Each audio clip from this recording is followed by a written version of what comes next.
My name is Mark Monlux, and this week I'm hosting Epic Sketchtime. I do a couple of cartoons called The Return of Stickman and The Comic Critic. Guys, why don't you introduce yourselves? I'm Bill Morse. I'm a freelance illustrator and cartoonist. I do a webcomic called Rhapsodies. That's at rhapsodies.wpmorse.com. And I also finally opened up my my portfolio page, wpmorse.com, for public use. So everybody go and take a look, and the more eyeballs, the better. Very good. My name is Pat McEwen. I do a comic called The Devil and Mr. Gandhi. You can read it at devilandgandhi.com.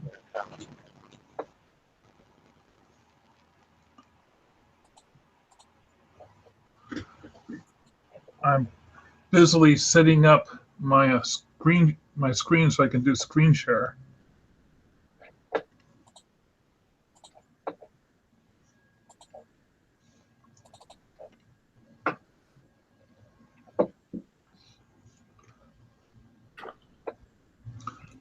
I was just telling Pat that the project I'm working on today is I'm cleaning up a scan I did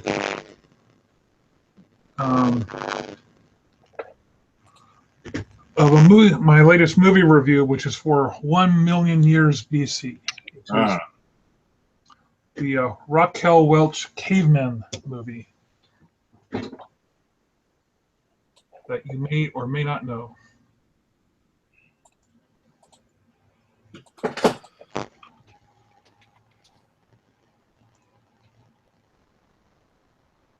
What are you working on today, Patrick? I'm working on the cover of the third Devil and Gandhi issue, which is running horribly late. It was supposed to be out in November, and now it's near the end of January. So it's a long time in the making. And I'm doing something which I've never done before, which is I am a friend of mine and collaborator on the comic drew like a pencil sketch that he just did as kind of like, oh, I thought you might like this. And I'm actually going to turn that, I'm going to rearrange some elements of his sketch and use it for the cover. So I'll give him a credit for like the layout and concept, and then I'm going to be doing the inking over top of his pencils and coloring it in. So that should be interesting. It's something new to me, and I hope it goes well.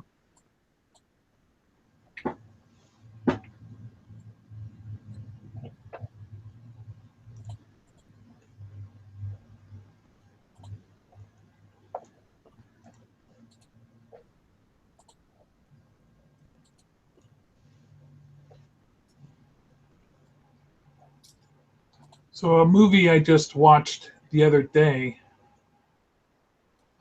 Sword and Sandal flick, Spartacus. Ah, one of the greats.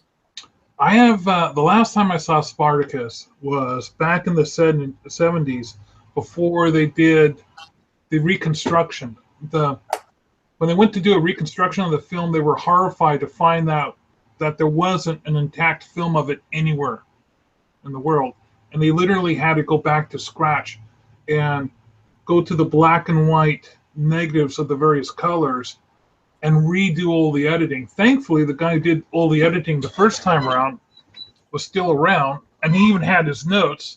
So everything got put back in and together. The only thing that was missing out of this 3-hour-long extravaganza was about a 2 to 3 minute suicide scene with Charles Lawton. Oh, the version I saw, that was completely off stage.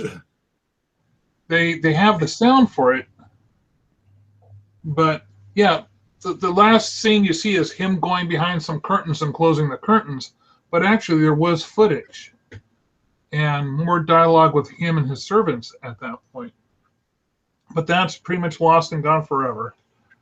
So the version I thought was 3 hours and 6 minutes long and had so many scenes added back in that it was a real treat. Nice. Now, when did that version come out? Was that like a remastered? Was that on release somewhere? They digitally, they reconstructed. This is back in 1991. It was one of the first movies that they saved. The first one that they did was Gone with the Wind, and this was the second movie that came up on the list. And so they contacted all of the creators, even Kubrick, who Kubrick, while he was the director for this film, doesn't include it in his canon because he was kind of upset that he didn't have full creative control. And but anyway, he basically gave his whole thumbs up to the process. And by gathering a piece here and a piece there, they were able to put it all back together because it had been horribly chopped apart for any sort of reasons over the years. And on top of that, the studio did a terrible job of maintaining the film. Most of the stuff that was at the studio in storage was unsalvageable.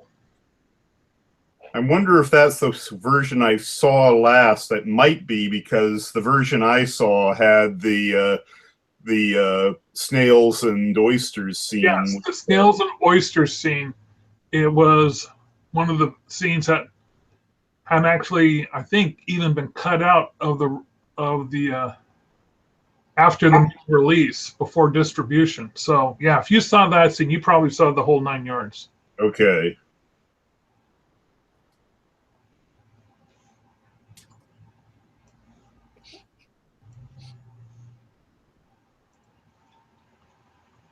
Bill, what was the last movie you saw?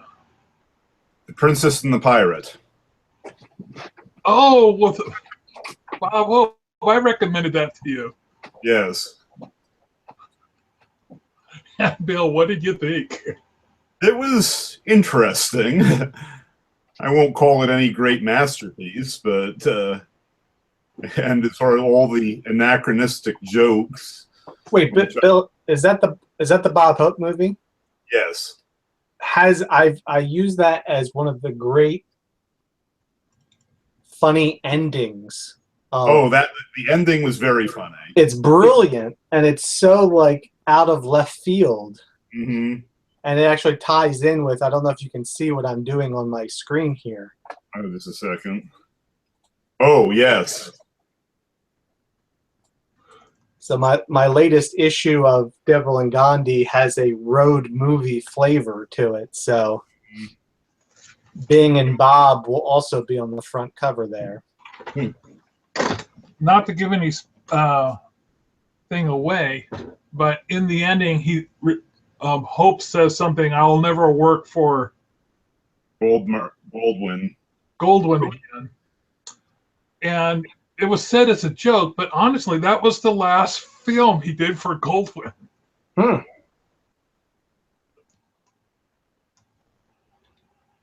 Which I thought was funny.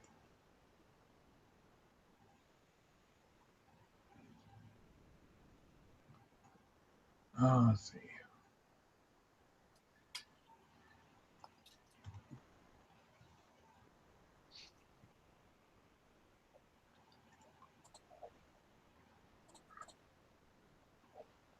Earlier today, I was contacted by a designer friend of mine.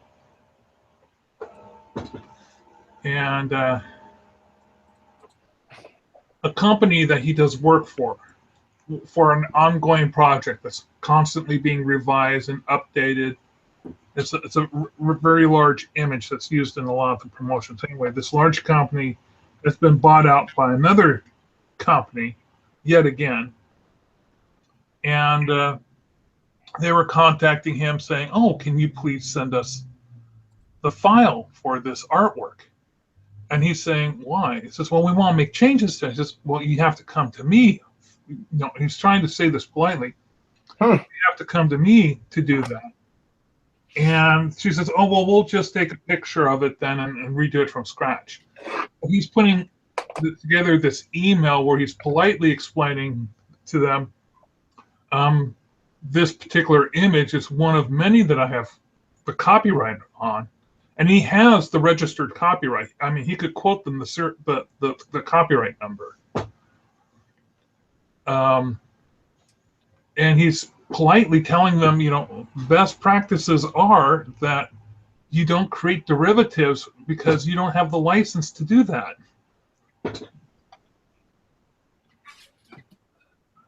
So hopefully they'll take the hint this time, but he was asking me the name for a local copyright lawyer. Bill, who was the guy who was on the Graphic Artists Guild board for a long time who was an attorney? I'm not sure if I know. For here, you mean locally? Rick Zeleny. I think I have his name somewhere because I did a banner for him. You could send me that contact information because I think he'd be a perfect person to. He's totally up on intellectual property. I think so. Yeah. I mean, most of this, to my knowledge, most of what he was doing was international stuff, but let me see if I have it. Yeah, I had his contact information. I couldn't remember his name, but yeah, he was on the board. He did a fairly nice design of his own logo. But I have so many business cards that I couldn't find his business card, and I couldn't remember his name or find his contact information in any of my databases. It was driving me nuts. A couple years ago, I contacted him because he gave me the lead of somebody else. I'm hoping he'll do that again. Let's see if this has it, because I haven't contacted him for a while either. That's a pretty good-looking Bob Hope that you have going there.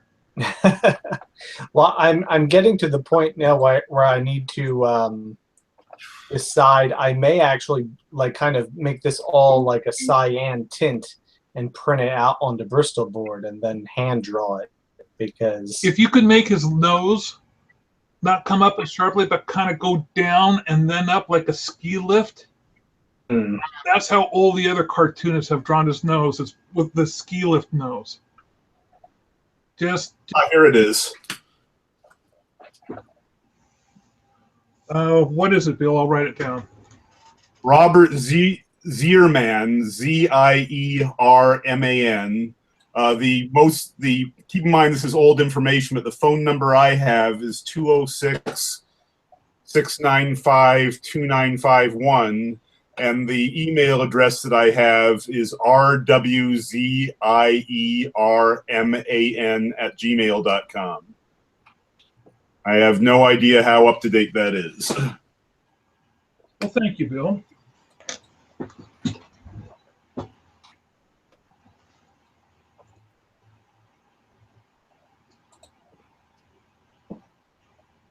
I also think you did a pretty good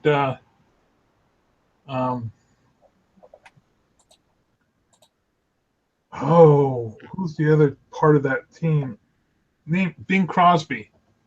That soft-lidded eyelid lid, and I think you got me. Yeah, I mean, what you're looking at is my friend's pencil sketch. Oh, really? Well, he did a fairly decent job. Yeah, no, I like that. I mean, that's why.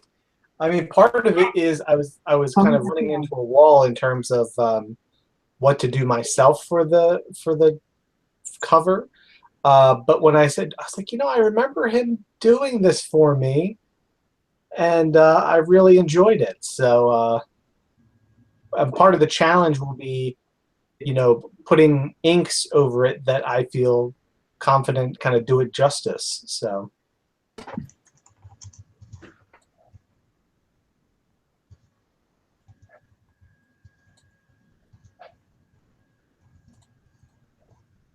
I'm sending that contact information.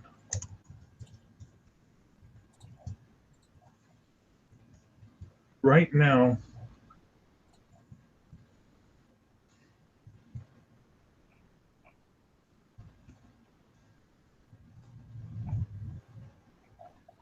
So that was R.W. Zyman at Gmail? Yeah. Yes, RWZIERMAN. Oh, darn, I think I missed. I'm pretty sure that's one R. In Zierman, I mean. Zierman. Zierman? Yeah. Z-I-E-R. Yeah. As I said, this address is probably almost 8 years old, so Yeah, how you know, a lot of people never get rid of their. I'll make the caveat.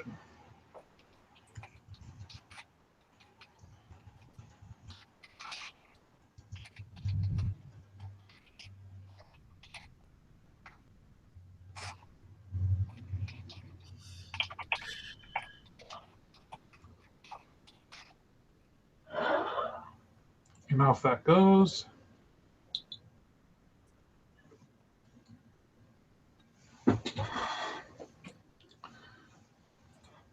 Yeah.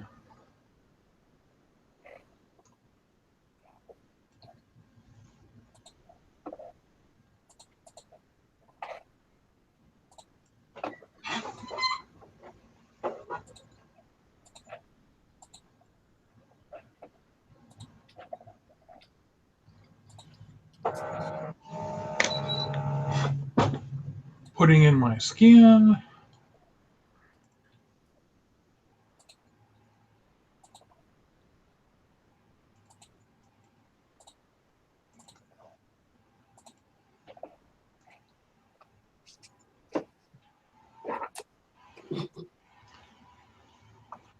So I've had a minor setback on my cards. I had them sized slightly incorrectly. Or rather, the company I decided to switch over to has a slightly different size card stock. And they also don't do the suits on them. You do your own suits. So I'm having to put those in. So I have to create a new template. And I can't seem to find the master file that had all the text. So it sounds like it looks like I'm going to have to redo all the text, which is a big pain in the butt. Because I don't want to do any typos, and I was being very careful last time not to have any typos in the copy and paste. First making sure that whatever my source document was correct, and then redoing it again.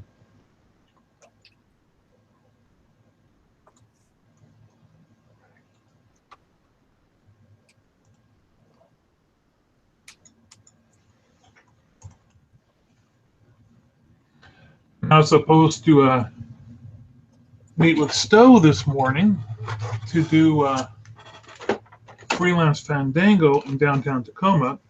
And while our group did meet, Stowe texted me that couldn't attend because his son was not feeling well and stayed home with the stomach flu. There's been a terrible stomach flu hitting the Northwest. The peninsula part of Washington State has seen more people in the hospital than ever before. Jeez. And it's just really, in the state, it's almost at epidemic levels. Just so many people either coming down with the stomach flu. Is this the same thing that was hitting us last month? Yeah, same one.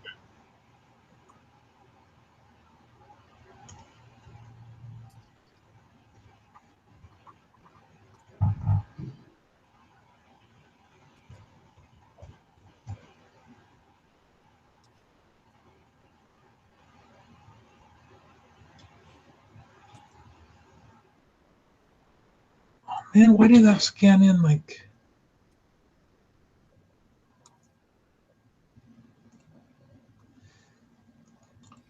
Oh, I scanned it in as black and white instead as text.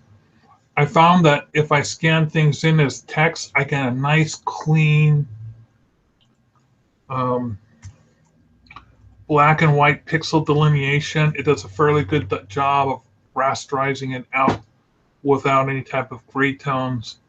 And it just saves me one step completely. Oh, and of course, it would help if I actually have the thing in the scanner.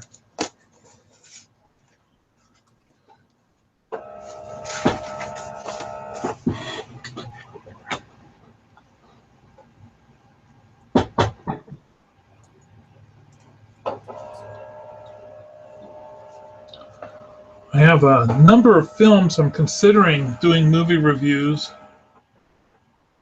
of. I'll run the list past you guys and you shout out which ones you've seen. Okay. Hard Day's Night. That's that's the first Beatles one, isn't it? Yeah, that's the first Beatles movie. Been had it recommended many a time. I've yet to see it. Really? How about you, Patrick? Never seen it? No. It No. it was a first. It was a first. It was one of the very first mockumentaries out there. It wasn't even a mockumentary. It was just bizarre as hell. A lot of other movies, basically what the Monkees were doing on their weekly sitcom, it was a poor imitation of what was going on inside of A Hard Day's Night. It was brilliant. Okay, the original King Kong. Seen it. It's a great one. Okay, Merrily We Go to Hell. No. Don't know that one. It was a pre-code black and white film from the early 30s, Oh. dealing with infidelity, and there were before the code era. There were all these great movies that dealt with social issues and things like having affairs, being adults, but after the code era, people slept in separate beds, that type of thing. Anyway, another one that was pre-code era, female director, a noir film called The Hitchhiker. I think I know that one, but I think I only know the name. Well, the district attorney in Perry Mason. Yeah. He's the bad guy in this film. Basically, it's based on this true story about this hitchhiker who went on a killing spree. Again, pre-code era.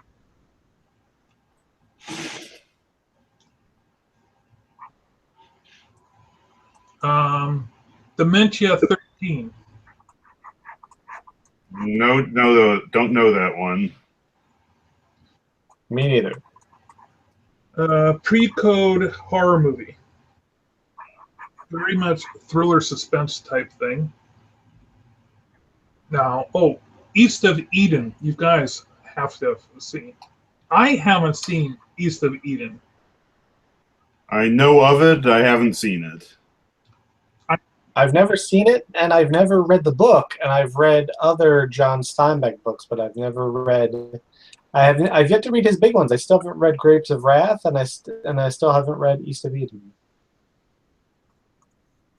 And I know I've seen Mean Streets recently, and I'm wondering if I even did a review of Mean Streets. That's the Scorsese one, right? That was his, one of his first films. Heard good things.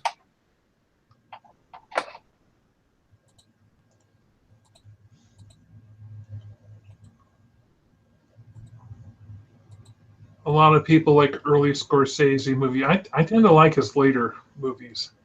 Hmm. But I wasn't terribly taken with Mean Streets, but it was very much a snapshot of the 70s.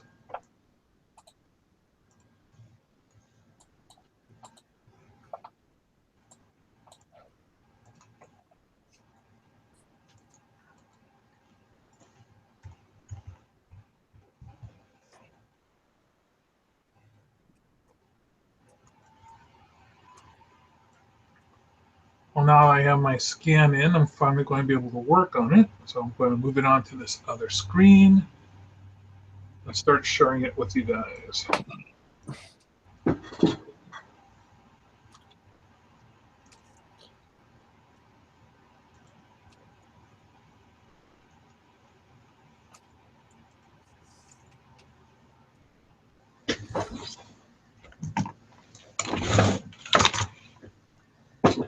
I'll have something nicer to look at than my bold spot. And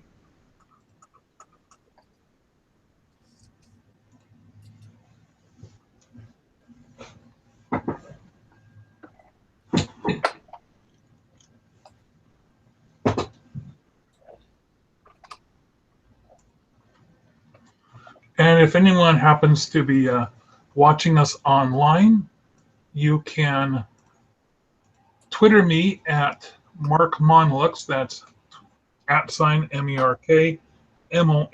MERKMONLUX.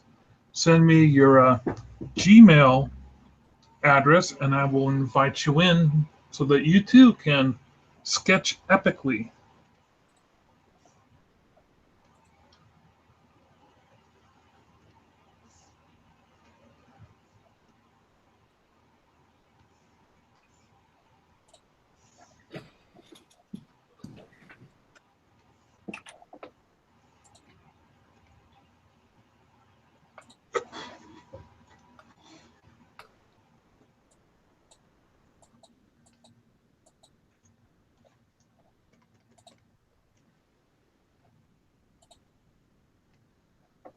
I almost did this. This inking is almost perfect, except for down in the bottom right-hand corner here, I smudged it right there. So proud of not having a single typo. Everything moving along just perfectly, and then one little error.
One of my best clients also likes to go to movies with me, and he has been eagerly awaiting the release of the next Resident Evil movie, even though he hasn't seen the other Resident Evils. He doesn't recall seeing them. It's interesting. Yeah, he went and saw Predators with me at the midnight showing. The nice thing about going to a midnight showing of a movie like Predators is, the only people that are going to be showing up are the fans who really want to see the movie regardless of how bad it is. So you don't get judged. It was a rowdy crowd at the Predators movie. We were having such a great time, and it was very much an audience participation night. And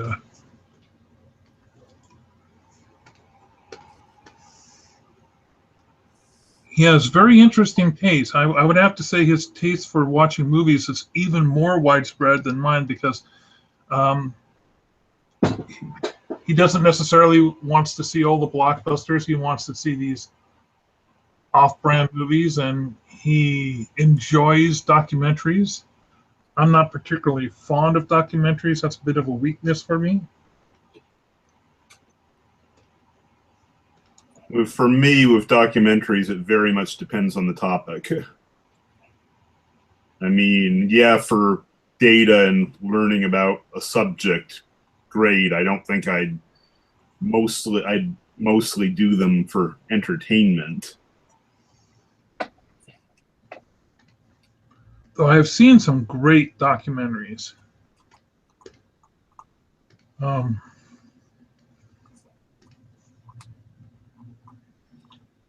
One of my favorite that I often quote is the Z channel Magnificent Obsession. Okay. I think I've heard. It's about the Z channel was one of the first cable channels in California. Oh, right. You told me about that. Yeah, this guy was basically responsible for a lot of what we have now. He's the one that started showing off letterbox, came up with the phrase letterbox. Yeah. He was the one that went out of his way to put together director's cuts and show director's cuts, and that became a thing. He was also, he was just so influential. One time, to show how badly edited a movie was, he took Heaven's Gate, and he showed the original cut of Heaven's Gate to the edited cut, and you could see whole black sections that had just been edited out. I mean, over an hour material had been edited out because the guy who edited Heaven's Gate after the director put out the film was I think it was the guy who directed Porky's 2. Oh, dear. Just not the most qualified individual in the world. Says a man who does, draws for a living.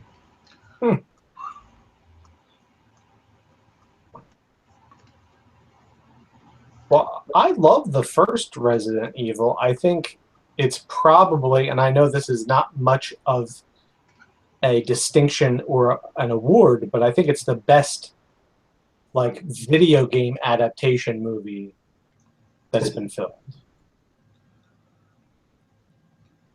I think I'd have to agree with you on that but I've never played. I'm not a video game player, so I've never played Resident Evil.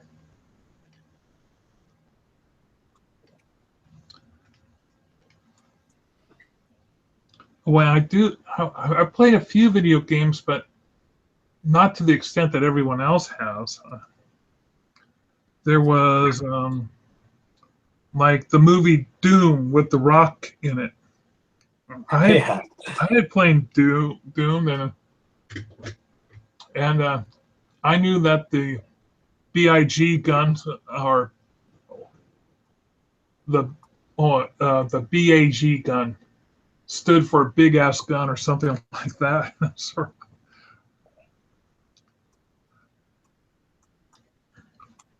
Well, I think people were very disappointed by the Silent Hill movies because the video games are, to this day, just really creepy video games. Well, I think the first Silent Hill movie was fairly okay. I mean, I like that one. But the subsequent movies certainly haven't done as well as Resident Evil 3. I don't know how close that was to the video game, but it sure made one hell of a good zombie movie.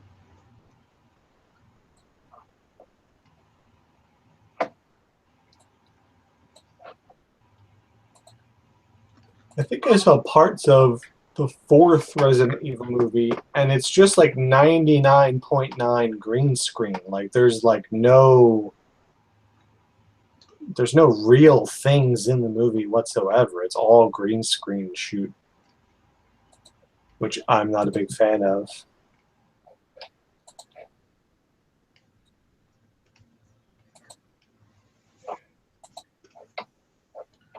Speaking of new takes on zombie movies and the like, there's a new series coming out that stars Drew Barrymore.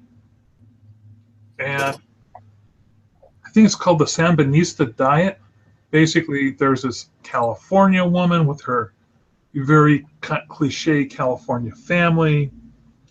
They're realtors or something of that nature, and she ends up turning into a zombie. She doesn't look it, but she's got the appetite for it. And it's hilarious. I've seen the clips and the trailer, and it just looks funny as hell. Sort of like an iZombie, but without the weird makeup.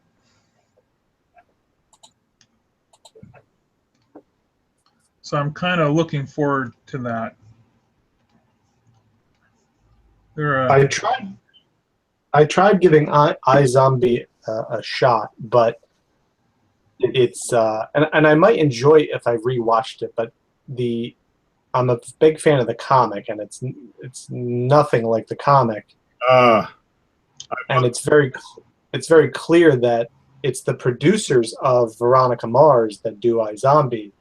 So it's kind of like they took some ideas from the comic, but it's basically like a new incarnation of Veronica Mars in terms of it being a intelligent, snarky young woman solving mysteries.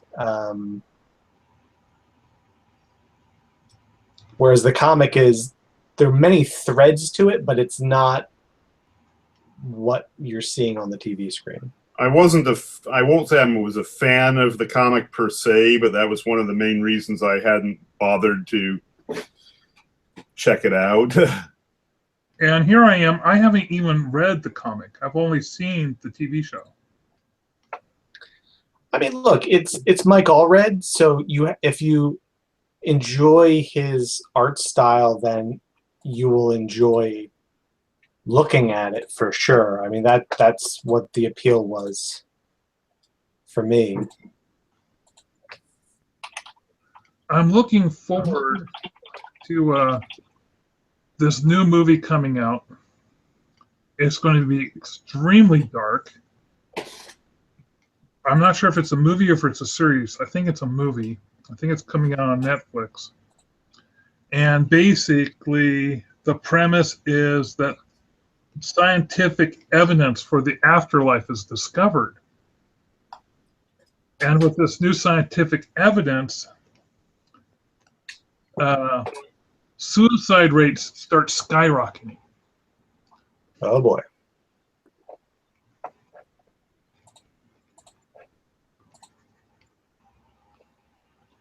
I'm kind of looking forward to that little dark bit of darkness. There seems to be a number of really interesting type zombie movies, or cannibalistic type movies like Raw is coming out. Though I think that might be a series. Did you ever watch that BBC one with the recovering zombies? It was something I Am the Flesh or something like that. Yeah, it had 2 seasons. I kind of dropped out of it halfway through the second season. But I was enjoying that show quite a bit. Did you see it? No, I was but I was curious enough that I figured I'd look for it. At the moment, I'm binging on this Netflix cartoon that was produced by Del Toro, Troll Hunters. Troll Hunters. My wife and I are watching that. She started watching it without me, so I still haven't seen the first episode, but I think I'm pretty much up to speed on everything. At the moment, I'm not sure if I'd call myself a fan, but I think it's well done. And the plot grows on you.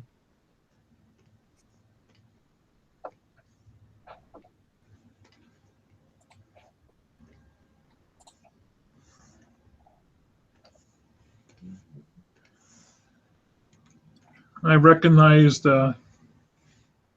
some of the voice actors. Oh yeah, it has quite a few recognizable people in it.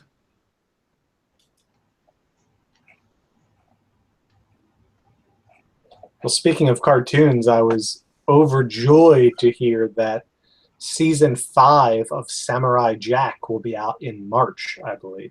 Oh, nice. I hadn't heard much more than the rumors. Yeah, I'm pretty sure it's all in the can, so it's just a matter of post-production, and I think they're doling it out. I don't know if I think it'll be like on TV. I don't think they're doing it through like Netflix. I feel like they might be doing it through Adult Swim. So If that's the case, that is very cool. Speaking of Adult Swim, my wife is just incredulous that a regular show has been on for longer than 7 years.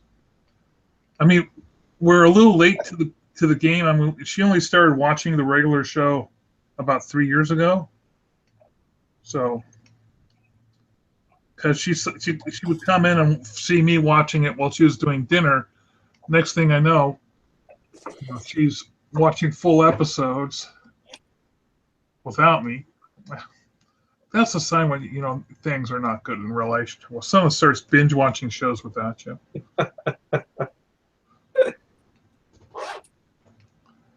And apparently, that is a major source of divorce being cited. People binge watching shows without the other person. And there's even an app for people to put on their Netflix account that will prevent you from a person binge watching without your significant other. That both people have to enter in their keys, so to speak, to.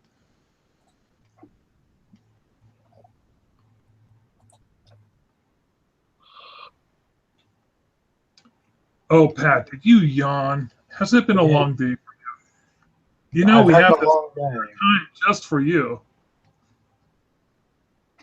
It's 8:30 where I'm at, and I've had a long day.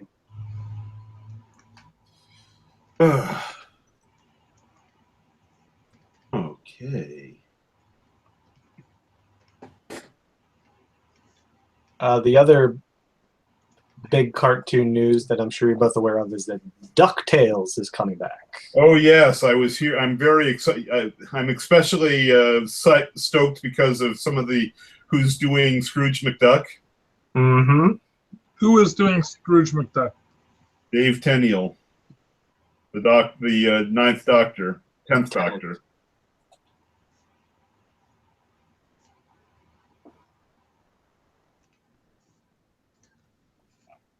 But so far, I don't. That's pretty much all I know about it because the only thing I've seen is a teaser, which is pretty much just the theme song.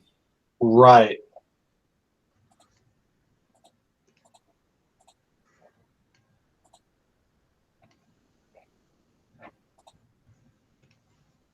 But I've seen some of the concept sketches, which look really nice.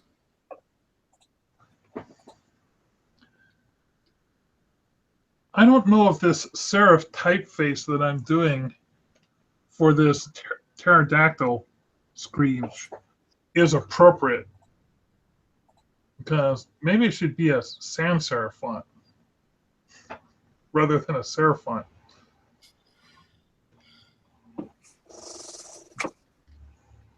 Anyway, sorry, I went off topic. I started talking about my cartoon instead of pop culture. Well, would you confer with a paleontologist and a typographologist to figure that out, or what? No, I think I'm just going to leave it. I'm too lazy to do anything else. I'm just going in and making sure. 5:30. That the guy who does my copy editing won't have a fit.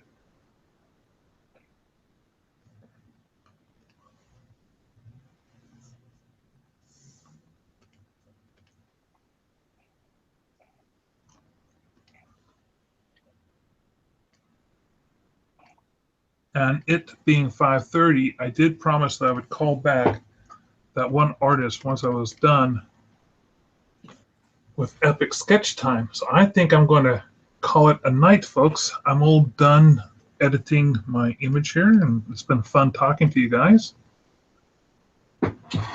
Same here, and I hope to be back next week. And I hope Stowe is with us next week. I hope his kid is feeling better. Hopefully, Crystal will be with us, and no, she was going to try to be with us today. And it would be nice if I was thinking about trying to get a couple more people in here. Stowe was really happy with it, just basically being the core 5 or 6 of us every week. But I wouldn't mind having a few more people in case of absenteeism. Definitely. Invite your friends to Epic Sketch Time. Contact me, Mark Monlux, at @Mark Monlux on Twitter. Or you can go and do a search on Google for our Epic Sketch Time community page. Ask to be a member there. I think our community has about 115 members in it. I'll be posting this video there later. Thank you, guys. Yeah. Good night.